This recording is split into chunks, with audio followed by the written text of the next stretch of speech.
প্ৰত্যেক মহিলাই ৰাতিপুৱাৰ পৰা বহুত কামে আৰম্ভ হয়, কাৰণ স্কুলত থকা ল'ৰা ছোৱালী থাকিলেতো আৰুৱেই বেছি কাম হয়। নমস্কাৰ সকলোকে, মই মিনি বকলা সকলোকে স্বাগতম জনাইছোঁ। আজিৰ ভিডিঅ'টো আৰম্ভ কৰিছোঁ ৰাতিপুৱাৰ পৰাই।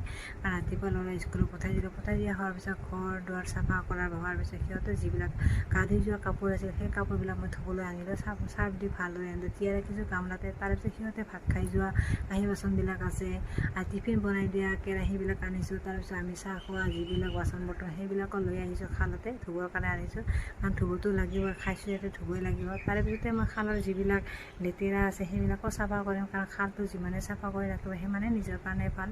আমি সদায় যি কাঁহী বাচন ধোৱা খোৱাৰ পিছত আমি খালটো ভালদৰে চাফা কৰি ৰাখোঁ, কাৰণ পিছলিবৰ কাৰণে ভয় লাগে। চাবোনৰ পানীবিলাক যিমানে থাকিব সিমানে পিছলা সম্ভাৱনা, সেইকাৰণে সদায় খালবিলাক নিজৰ চাফা কৰি ৰাখিব লাগে, আৰু যি চাফা কৰি ৰাখিলে নিজৰ কাৰণে বহুতো ভাল হয়। তাৰপিছতে মই কাপোৰখিনি এনেকৈ ধুব লৈছোঁ, কাৰণ আমাৰ খালৰ পানীখিনি বেছি বেয়া নহয়, ভাল হয়। এই কাপোৰখিনি মই ধোৱা হৈ গ'ল। আজি ভিডিঅ'টো ইমানেই, বাই।